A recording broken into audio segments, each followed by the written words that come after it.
Although with all the shit he's been getting, I I don't mean, know I if think I'd want to work hiring me for would be a Athletics. I mistake, don't but know. that's They just could my pay me thought. like $3,000 a year to just watch people get mad at me on the internet. I wouldn't care. Fair. I I've mean, been just marginalized fuel for my 10 years by now. Who cares? Do it on the internet all you want.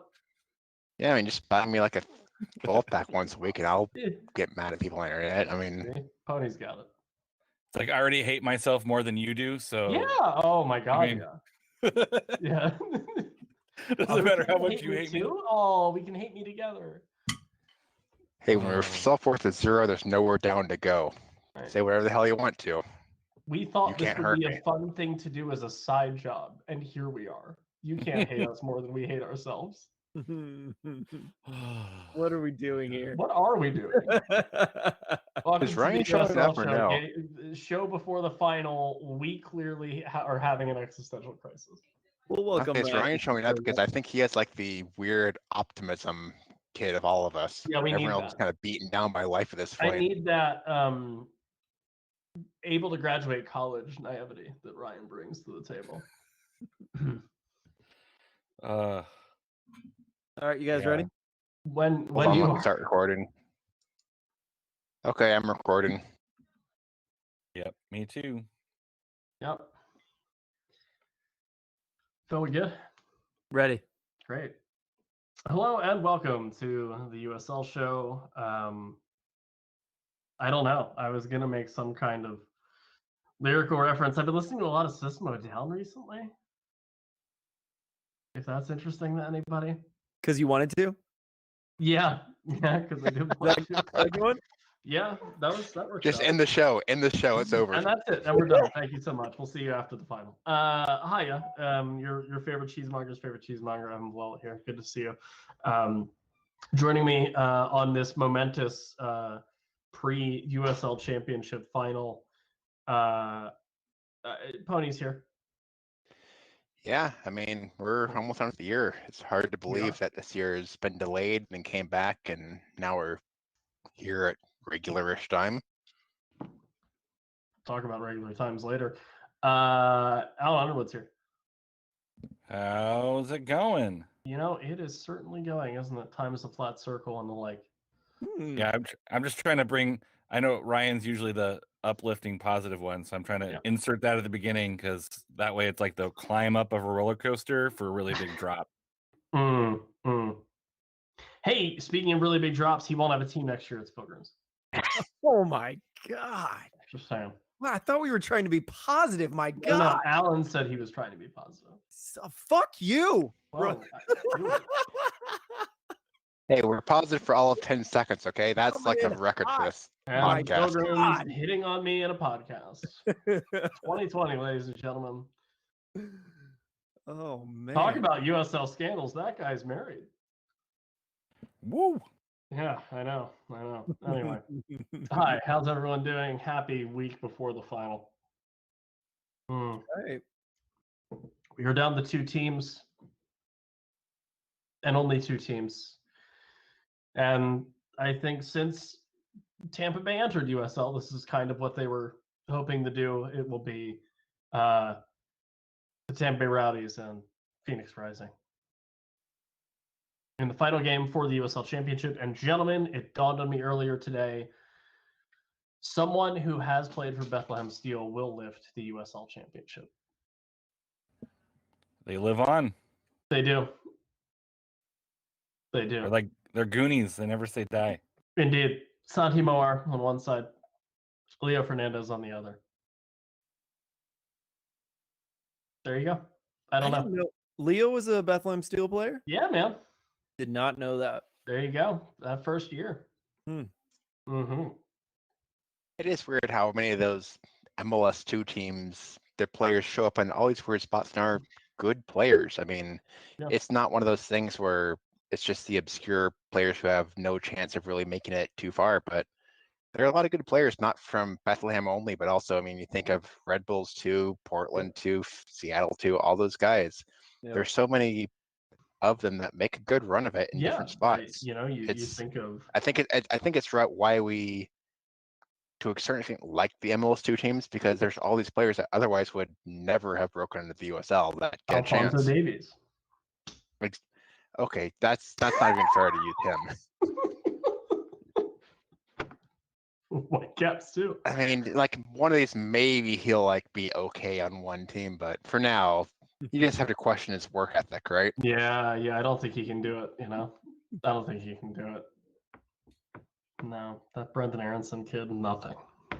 John McCarthy, nobody. Derek Jones, nothing. We could talk about that for 30 minutes, but we won't. Yeah, so let's talk about how we got there and then quickly move on to how we will get to the end of the USL season. These were some interesting games. Phoenix keeps wanting to prove my point about someone's going to win a final on penalty kicks. So I appreciate that. Because apparently someone else found that funny enough that Phoenix is now actively trying to just win out on penalty kicks.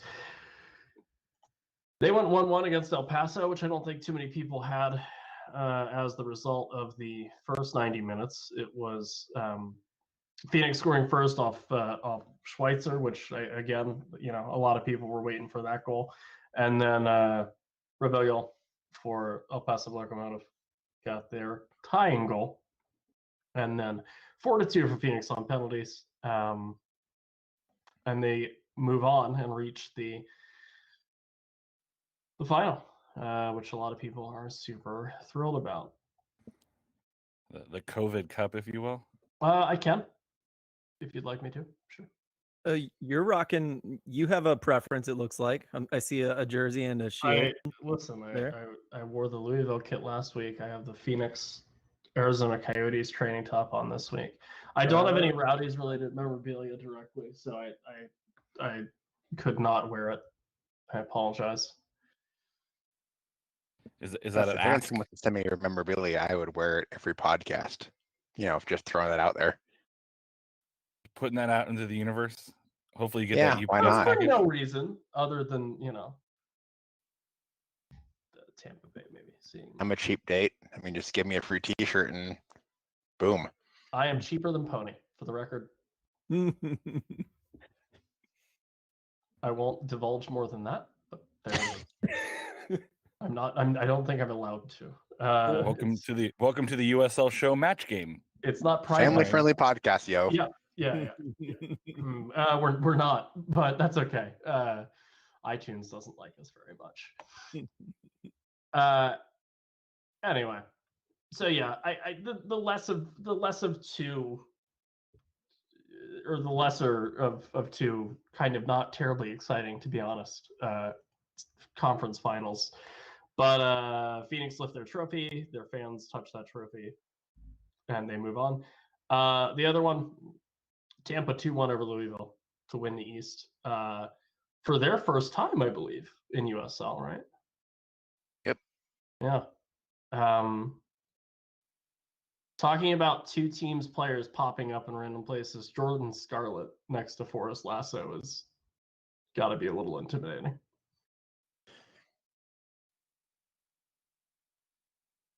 Former Red Bull too. The Tampa Bay Rowdies score all 3 goals here. Steinberger 3rd minute, Guinzotti stoppage time in the first half, and then Lashawecki in the second half to give Louisville the hope spot, but it was not to be. And the Tampa Bay Rowdies proving that possession is a useless stat once again with 31% of ball, which I would not advise them to do that on the first. But they got away with it here and beat Louisville and Tampa. Finally ascending to the throne of the Eastern Conference are the Tampa Bay Rowdies after Louisville has seemingly done that for every year of USL's existence, more or less, which sets us up nicely for a marquee final. Yeah, I mean, I agree with that. Tampa Bay's been one of those teams who, I mean, since they joined the league, we've had them as one of the best teams in the East every single year. There's been no year where we said Tampa Bay is going to be a bad team or Tampa Bay is not even going to be in the top maybe quarter of the entire East. But this year they managed to pull it off, and that's actually pretty impressive after they've came up just short so many times. And this year they're doing it by just kind of blitzing their opponents in the first half. I mean, the first half, Tampa Bay's been amazing of every game. I they have, I believe they have allowed no goals in the playoffs in the first half of games this year. And if they could do that against Phoenix, or if they could, especially if they get a lead over Phoenix, that's impressive. I mean, they took a 2-0 lead over Louisville. I mean, if you said there can be 2 goals scored again in that game, I think you almost would say the least likely result would be Tampa Bay leads 2-0 at the half, and they led 2-0. It's one of those things where they're better. They've always been better than people thought they were, and this year they're actually proving it. It took them too long to prove it, but this year they're proving it. And I mean, I don't know if you could say they're favorites. It's going to be very close, but I mean, who knows if they play as good as they have for the whole playoffs. I think they are probably the favorites for the finals. Yeah, because it's not like El Paso didn't have chances early. They had quite a few good looks early. They just didn't bury any of them. And, you know, it's one of those, if you don't score early against Phoenix, it's going to end up coming back and biting you. So if Tampa Bay can come out quick and hot, they're going to have a good chance. But if they pull an El Paso where it's, you know, a few scuttled shots or and a couple good saves by Zach Lubin, I think you're looking at a Phoenix win. So I think, you know, again, just like we talked about, or I've been talking about with Phoenix a lot, it's really that first 30 minutes. If they can survive that, I think Phoenix has a good chance. But Phoenix has been known to give up some early goals. Both of the San Diego, the win and the walk-off, they started early and Phoenix had to play catch-up. And I think Tampa Bay might be too good to play catch-up on if Tampa Bay can get out in front. Yeah, I mean, I don't want to. I mean, this is going to be my hot-ish take for this entire thing. If Phoenix does not score in the first 20 minutes of the second half, Tampa Bay wins this game. That's my thought of how this is playing. Because Tampa Bay, outside of the first 20 minutes of the first half of the second half, I believe now +8 goal differential in the playoffs. In the first 20 minutes, I want to say they're -4 goal differential. So Phoenix needs to pounce in the second, right out the gate in the second half, because when the second half starts, Tampa Bay has not played well. They've been, I mean, you saw they got scored twice on against Birmingham. They gave up a goal. You didn't give up a goal every other game. And in the first half, Tampa Bay's been killing people. Late in the first half, late in the second half, they've been killing people. But that first little bit in the second half, for whatever reason, they don't start strong. And if Phoenix cannot take control of that weird lapse that Tampa Bay's had, and Tampa Bay, look at this. You've struggled here. Get better at it. But this is a very weak point for Tampa so far, and if Phoenix has more than enough ability to take control of this, they have a very talented team, and they can score if they're given an opportunity. I think this is the point where Phoenix needs to say, we're going to take control, we're going to score at least 1 goal, maybe even 2, who knows. But this is where Phoenix needs to pounce, and if they can't pounce, Tampa Bay wins this game. Like I said, if Phoenix does not score between, what would be the 46th and 65th minute, Tampa Bay wins. I think they're my clear favorite if Phoenix is not scoring that time period. I could see them aiming for that. You know, the thing I've been thinking about is that Phoenix in the final in the past has been very conservative and more defensive than you would expect. And I think they do that against East teams on purpose because it's just a different style game out here in the East. And I could see them trying to defend out in the first half, Phoenix, and then going, you know, I'll just say it, balls out in the first 10 minutes of the second half and relying on that. But yeah, in the past, they've been very conservative, even with Drogba, especially. I think about that final. I think that was the final against Louisville. So that's what I see happening. I don't know if anyone else has thoughts there. I think it's very interesting. Phoenix has such a depth of talent and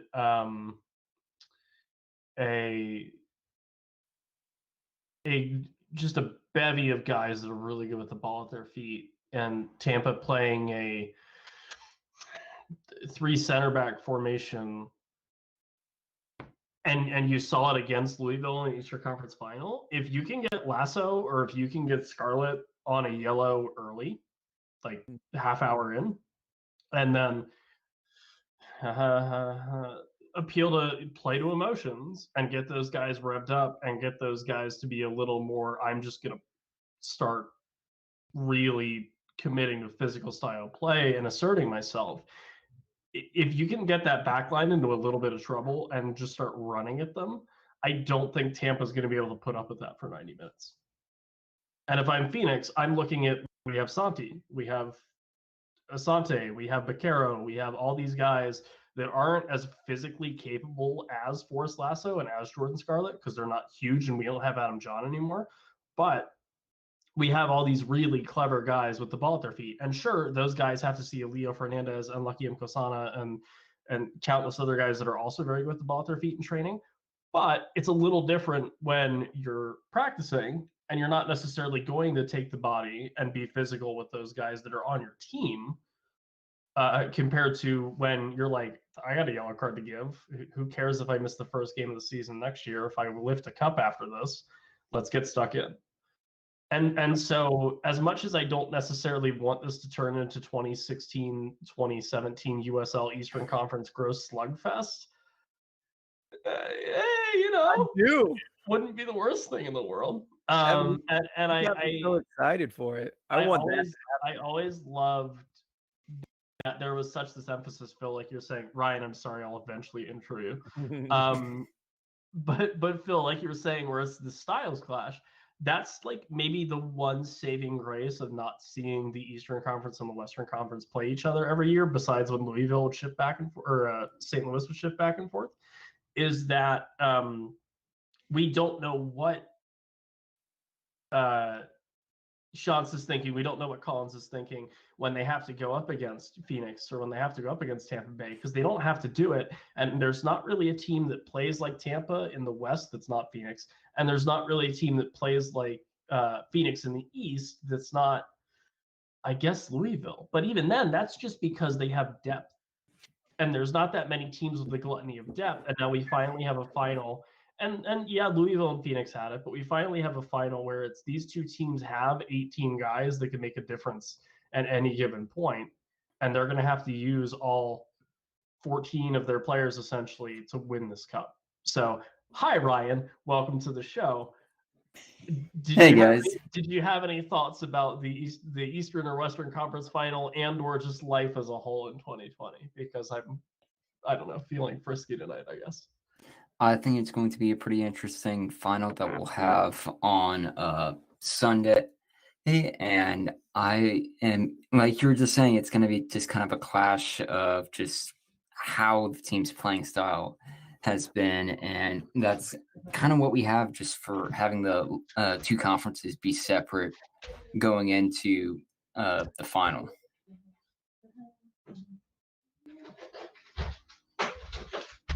Evan stepped away. Tony looked like he had something to say. Oh, Tony might be muted. Evan, I muted myself by accident there. Yeah.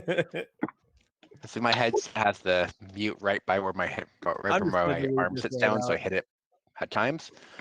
But to me, I think it comes down to who has more control. I think Phoenix needs to be the one who takes control of the East versus West setup more than Tampa Bay does. Because I think if it goes away from what Phoenix wants to play, they're in a lot more trouble than if it goes away from what Tampa Bay wants to play. At least in my mind, because I don't know if Phoenix could play the type of game that Tampa Bay can for an entire 90 minutes and come out on top. But I think Tampa Bay has seen more teams out East who are more explosive that kind of matches what Phoenix is. Then Phoenix has seen teams who are going to completely lock it down than what Tampa has. I mean, the closest to Tampa has been probably El Paso, and Tampa Bay is a much better version of El Paso than El Paso is, as much as I think we all like what El Paso has done. Yeah. I think the difference in comparison going from a team that Phoenix plays to a team that Tampa plays is much more brutal than going from what Tampa Bay would see to see what Phoenix is. Because, I mean, Phoenix is good, but I think there's more comfortable teams out East, at least to me. Man, you love giving them bulletin board material. Look, I mean, if you want to just pay me, I'll just get bulletin materials to everybody. You said you were a cheap date earlier, so I can't imagine that's a very high fee for bulletin board material. I mean, like, give me like $10. Nah. There you go. There you go. I mean, yeah, isn't no, this what it'll be made the East exciting? The Louisville Tampa Bay, where it was like this is the first time they've met, so it'd be interesting to see how they match up. I think it's just another week of excitement of a new experience this season when we had a long season of, hey, this is the fourth time these teams have met this year. So I'm glad that it's kind of a clash of styles 2 weeks in a row with the Eastern Conference and now the final. I really want to see what Evan was talking about happen. I want to see what happens if Tampa Bay try to bully Phoenix and how they respond. It makes me think, I don't know. They do have some big guys in the midfield, so maybe they can handle it. But the attackers, I'd almost like to see them really lose their minds and really complain a lot, try to get to the refs. The battle for refs would be big in that if situation. I'm honest. I don't think you can bully Phoenix. I really don't. I think they've been galvanized. They're back where they feel like, and let's be honest, probably belong. As far as the amount of payroll and time and resources and things they're able to put into their club. If you're able to put that much money and that much effort and that much build into your franchise every year, you probably should be here. And they've got that us versus everybody else mentality for one reason or another, for better or worse. I'm pretty much done talking about that at this point. But they have that, and we've seen that work across how many sports, how many decades. It's Jordan had it, the Patriots in the aughts had it, the Vegas Golden Knights even had it a little bit, where it's no one thought we would get here, we're here, fuck them, let's go. And that can be way more dangerous than anyone trying to beat you up for 90 minutes on a soccer field, especially in their own park. Because now it's us versus them. We can't host this, or we said we wouldn't host this, but who cares? Let's win it anyway. Just occurred to me too. Data Shop's not a small guy. No, he's going to be someone to bully. And he's one of those Eastern Europeans, right? He is. Yeah, he's Azeri. Yeah. No, they're hard. Yeah. So I mean, I think his country's actively fighting a civil war right now. They are. I was going to say, if you want to check the news on that, you can't really mess with that guy. But I think in general, it's very much Phoenix says whatever you throw at us is irrelevant to this point. It's just noise. It's the Ajax Champions League 2019 vibe that they have going here. Which might be bad for Tampa. Who knows? We'll find out on Sunday, November 1st at 8:30 p.m. Eastern Standard Time on ESPN. It might be bad for Tampa, but if the Ajax comparison has anything to do with it, Phoenix is going to lose their entire starting squad next year. And they'll win a cup, so at least they get to go out on top. Hey, speaking of losing your entire starting squad for next year, apparently they want to move the start date for 2021 around a little bit, which who knows? Honestly, it depends why they want to do this. If they want to do it to move to a closer to Europe calendar, great. If they want to do it in hopes of bringing more fans in or waiting for a cure for that pandemic thing to come out, not great. I don't know. Ryan, were you the one that said the Reuter article mentioned those things? No, that was a Grant Wall tweet. Oh, yeah. Well, no, someone mentioned the two reasons that Evan just mentioned. Maybe it was you, Alan, that it was Alan, it might have been Harry. It was Matt from Unused Subs said they had Jeff Reuter on with a possible April late starting date. One of the factors was being able to allow more fans hoping for a vaccine, etc. That's Matt Unused Subs. Yeah, I forgot that wasn't in our DMs. No. Some days it feels like it is. Yeah, I those reasons are dumb is the word I'm looking for. I think it's like a gamble, but I don't really see a reason not to, Well, except for weather. But I think COVID's worse than weather right now. You know what I mean? right. But I mean, you've already done it. Like you've shown that you can play something resembling a season without needing a vaccine. Been a lot of drama this year, you know. Well, yeah, for many reasons.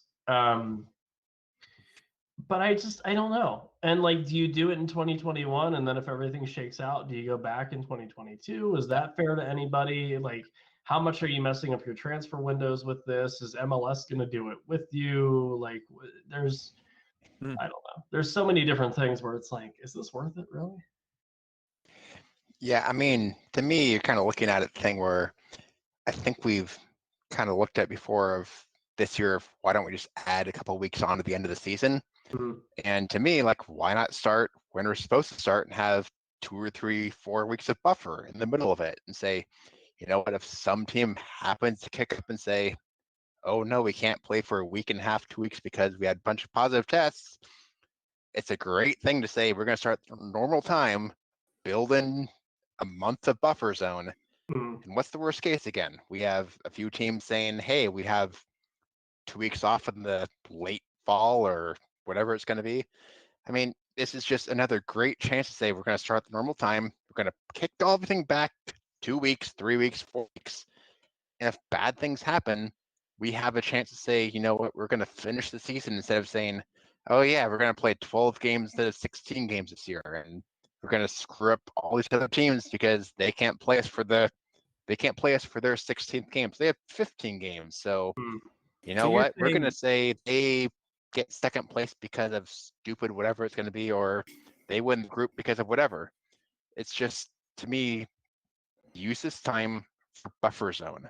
Start when you're supposed to start. If you want to add breaks, add breaks. But I just don't like that they're saying we're going to delay the season and not build in a safety net. Just build in a safety net and don't delay the season. And it remains to be seen. Yeah, because who cares if you have a week and a half off between your last game and playoffs? No one. Every team will be happy to have that. I was just going to say it remains to be seen who and how many players would be impacted, but we also have tournaments such as Euros, the Gold Cup, and the Olympics all happening next summer. And foreseeably, there would be players who would be called up to their Gold Cup rosters that would be impacted who play in USL that there'd be time to take some time off for that tournament. Right. So, no, that Harry- would just affect the good teams, so I'm all right with that. Harry Austin, are you calling San Diego a bad team? Is that why you're okay with that? Yeah, that's weird. It's a flex. I mean, if it gives them a chance to catch up to Phoenix and Phoenix fans lose their mind, then I'm fine with it. All right, you've heard it here. Alan says San Diego's a bad No, team. I think those. Well, I mean, I said they weren't going to make the playoffs halfway through the season because they were kind of a bad team for part of the year. But I do think that is an important. Yeah, that is an important caveat. Nice. Someone clip that. I'm gonna say what Harry Austin said now. You guys ready? Yeah. He said that they have to. He's saying that we haven't, which is they got to get the fans in there, and he thinks they need to get all the fans in a stadium, full crowds. Hold on a second. And he said it's only a money issue, no question. It's not about the health of the players. It's about getting stadiums full again. I do think we should talk about the money side of it, though. Here comes my Ryan Allen is too busy getting degrees for your pessimism, optimism. I think we're past the point, Hyde Dworkins and your non-existent football club in Rochester, where you need a gate to survive. I don't think your individual match day to match day, 10,000 people at $20 a match is really moving the needle to the point where you need that to exist to stay operable as a franchise. To make money, sure, but not necessarily to be able to survive past your second year of operations. Is that at the expense of some of your staff, or is that at the expense of being good? in the way that you're good because you win games and have players that people enjoy watching. Maybe. But I don't think we're at the point where we have a Harrisburg City Islanders, Rochester Rhinos, Fresno. Fresno. Well, yeah, Fresno. You have a net worth of $1,005, and USL let you buy a franchise for $1 million, so you have $5 left.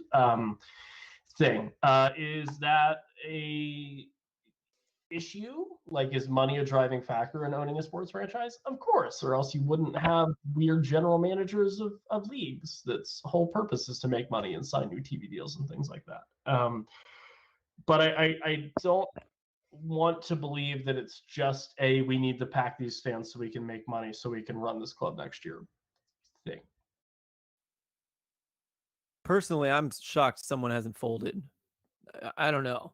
I think they're closer to trouble than that, but they haven't cut back as much as they could, though. I liked that part of what you said, but I think if this happens again next year, exactly how it did, and they lose as much money as they did this year, I do think it's going to be drastic changes to players and staff, and one or two clubs fold. I would be surprised if that didn't happen. I mean, technically 3 are folding this year. Yeah, St. Louis is a little bit different. No, well, no, I even meant MLS two sides. Yeah. Oh, gotcha.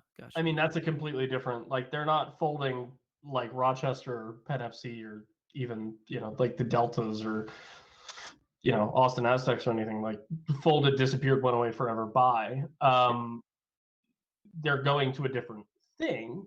But I mean, yeah, I can't really disagree with you there.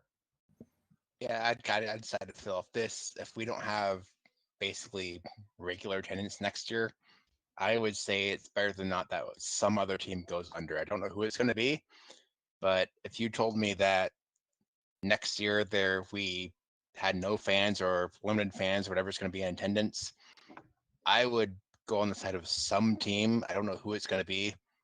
Does not come back for 2022. Also, the people who are making these decisions are probably acting in their rational self-interest, and some of the teams would rather push it back a couple months regardless to make that money, because I'm sure there are some folks who are like, well, we lost money this year thinking that we'd be fine next year. So this is also might just be like a trial balloon kind of thing that's floated out there to see how people react to it. And if everyone's fine with it, they're like, okay, well, the majority of people are fine with it. Or if people lose their minds, they might be like, all right, well, never mind. We're gonna lose some folks. But I think I'd like to see some sort of compromise between the two. I think Pony's point of putting in a buffer is something we've talked about on the show multiple times. Of it's basically you should plan for the worst and hope for the best. And I think if USL is doing its due diligence, I think that's what they do is they set up the year. This is the worst case scenario. And then if things get better, then it's like bonus. But if it's like, hey, we're going to start in April, hopefully we'll start a month later. But this also lends me to think that might be regionalized again with maybe less regular season games. So starting in May isn't necessarily, hey, we're shifting the season later. It's we're collapsing the season in, and then are we diminishing our regular season instead of 34 games? Now we're at 27 games, and those weeks are just taken off the front end of the season. I don't know. I agree. We don't know the full format yet, so we'll be able to talk about this. No, and honestly, I don't think anyone does. I'd be surprised if the league even does. Right. Alan, I think you're onto something. I think it's hey, let's give this to. Sorry. No one gets stuff fed to them by the league. I apologize. Hey, oh, that slipped out. That's weird. People found out we're thinking about moving our schedule, and so Alan, I think you're right. I think they put it out. They said, hey, let's get this out. Sorry. Oh, that happened to travel quite a long way into a desk on the East Coast there. That's wild. That went up north very far. Who got a hold of that? And it leaked as a way to gauge feedback from fan bases, which honestly I don't know. In my head, how much of a casual Twitter audience do you think USL as a whole has? Or do we know everybody that comments on everything from USL? Yeah, we know everybody. Okay, great. Here's the funny thing, though, is Grant Wall tweeted that. You know what I mean? Like, I guess he wants to dig into that a little bit. I guess that's a good sign. Well, I mean, it's been a thing where it's like, well, do the American leagues have to move to a different schedule to compete in CONCACAF Champions League, and does it make more sense for us to be aligned in Europe? It's been a thing for like 4 or 5 years now. So I wonder if part of it's a pandemic thing, but another of it's just kind of like a general interest story. And Grant Wall picked it up, and we'll see what, if anything, happens. Maybe this will be a non-factor in 2 weeks, and everyone will be like, why did they devote so much time on a show to this? It never happened. But this is what we get like when there's only one game left, and news is rather thin because no one's making any roster moves yet. So personally, this is what I live for. That's fair. If it becomes nothing, then we will have spent our time wisely here in the USL show. Moving on to our next topic, Ryan, what are you living for? I don't know. Spurs are doing kind of well right now. That's fair. Okay, well, I tried. Football Manager 2021 comes out in less than a month. Good one. We call that cooking it in this household. So let's call it Ryan and I are going to waste the next year on.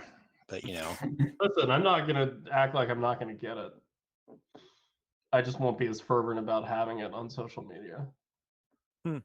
And no, you cannot have my Steam username, so you can't see my time played. Thanks for asking. It's high. It's high. I'm going to say it. It's too much. Yeah. Phil, I guess we'll talk about this because we have to. For many weeks, you went, I'm the guy that sent off the emails, so if this comes back and bites us, you can blame me. And, I was like, that's such a weird thing to say because we've been doing great. We're really good. You shoot off these emails. It's just a bullshit copy-paste job. Who cares? We're fine. Then we get to this week. And admittedly, to your defense, I think the questions we were asked this week by the USL planetary headquarters were a bit strange. In that, by our aggregate voting, we ended up on Solomon Asante scoring the game-winning goal, but having the Tampa Bay Rowdies winning the game. Yeah. Own goal. Now, own goal. We're gonna look like savants if he puts it in the back of his own net. Hold on. in the spirit of me hosting the show now for too long, and in the spirit of me hosting the show in efforts to try to find 90s kids like me that indulged in way too much non-important and obscure media, I would like to regale you the story of Gary Payton in the 1998 MTV Rock and Jock Basketball 3 contest played at the Poly Pavilion in UCLA with coaches Bill Walton and Shaquille O'Neal. Now, Gary Payton was initially a member of the Bricklayers, which was Shaq's team. And midway through the game, he got traded to the Violators for, among other things, a lifetime of free movie rentals from Blockbuster Video. Then he was traded back mid-game for more things. This also featured Michelle Timms, and Flea was there from Red Hot Chili Peppers, and Coolio and Busta Rhymes performed "Put My Hands Where Your Eyes Can See" at the halftime show. Good one. All this to say, I'm a fan. As I've lost completely all of our audience, casual or otherwise, at this point. Although you can find that on YouTube. Go look it up. It's a hell of a time capsule. Jonathan Taylor Thomas was there. voice of Simba, member of Home Improvement's cast at that point. Phil, all of this to say, will we see Solomon Asante join the Tampa Bay Rowdies for a lifetime of free Netflix? And will he score a goal and then win the game for the Tampa Bay Rowdies? I imagine one or the other will be correct.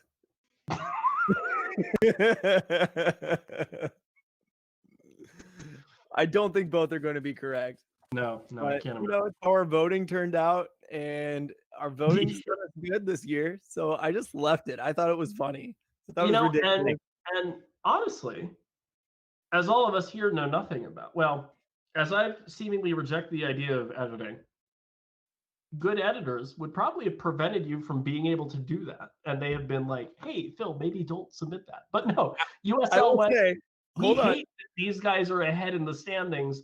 Yeah, Put maybe. it out. I doubt it. There was an exchange of about 4 or 5 emails on this one. No. Oh no. Was They were it like, was it "Did three you emails realize what from, you did?" was it 3 emails from USL being like, do you guys really want to do this? And you're like, yeah, it's fine. Yeah, I probably upset them. Did you guys see that Mike Watts kind of defended us and like gave our reason for posting the way we did? Oh yeah, but I mean, who else is gonna give Mike Watts a microphone? You know, us, nobody. Me every day of the week if I could. Well, But I did enjoy how the website had to asterisk it. It was like, hey, by the way, this is how they do things there. wait, Phil, was So that it? We that's played what the I'm long saying. game and we're like, hey, we're gonna make you guys look really stupid in October. yeah, they're probably annoyed. Like, We what are still they won. doing? We won the regular season. These jokers won. Hey, we could have easily had said this is going to be 0-0 after 120 minutes. No one's going to score, and a team will just win in a penalty shootout. And think, I do. this is Tuesday night drunk logic. Just wait till you go for Friday nights, yo. We could have abstained in protest over the trophy dimension being ridiculous. We could have said positive COVID test would have scored the game winner and wouldn't have been wrong, because COVID decided many games this season. And we also could have just put $250,000 out of a helicopter will score the game winner, and that also might have been a thing. I don't know, but we didn't.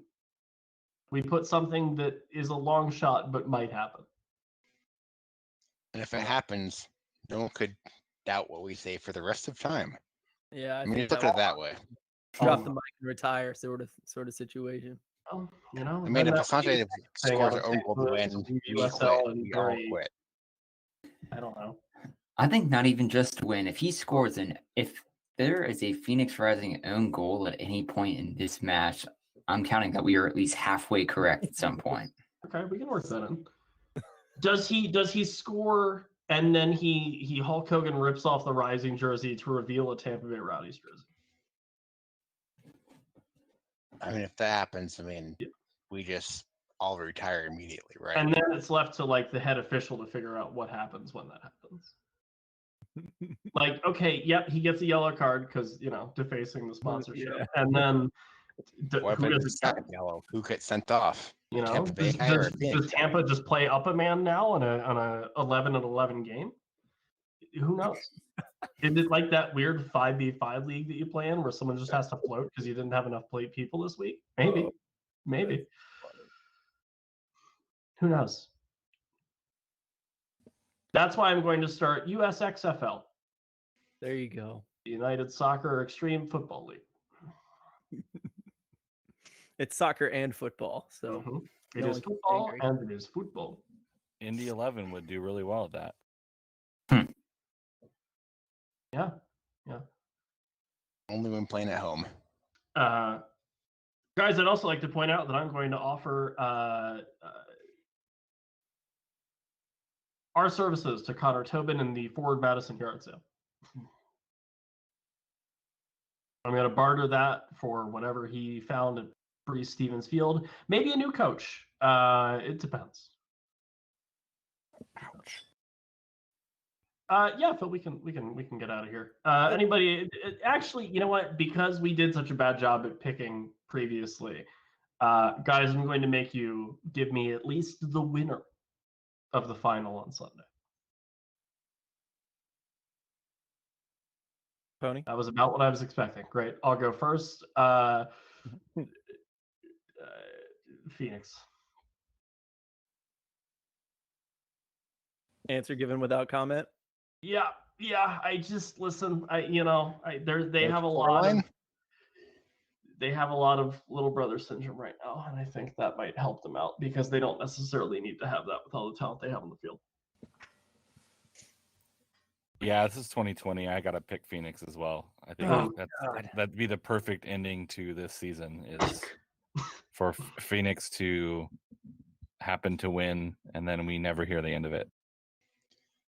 Yeah, I mean, I'm gonna say just stop picking on all the Phoenix fans. It's not their fault what's happened. No. But I'm gonna say Tampa wins 1-0. So, Phoenix fans. I really am feeling Tampa on this one. I'm like, bad story, good story aside, I just feel Tampa on this one. I think they're more balanced than usual, so they could go either way with this. They could defend hard, they could attack like crazy, and it'll rely on Phoenix not doing something special though, which is a common occurrence in a lot of ways. Last year was the first time in the modern USL era that a team had won the final on the road. Mhm. So, with Tampa hosting it this year, I say Tampa wins, but it will take extra time to do so. And that's where picture weird. There you go. Yep. Hey, I'm sure a lot of you do, but if you're just finding this, welcome. Hiya. At the USL show, tweet us. We'll respond in some capacity, I'm sure. Other than that, hey, thanks to the Beautiful Game Network podcast. Thanks for Icarus FC and Roughneck Scarves for sponsoring all this. Let us do it every week. And thank you for hanging out. We have one rule. I break it occasionally, but more often than not, that rule, in part, you can describe it as be more like Dale Grove and less like me on a Monday morning. But in very short terms, don't be a dick.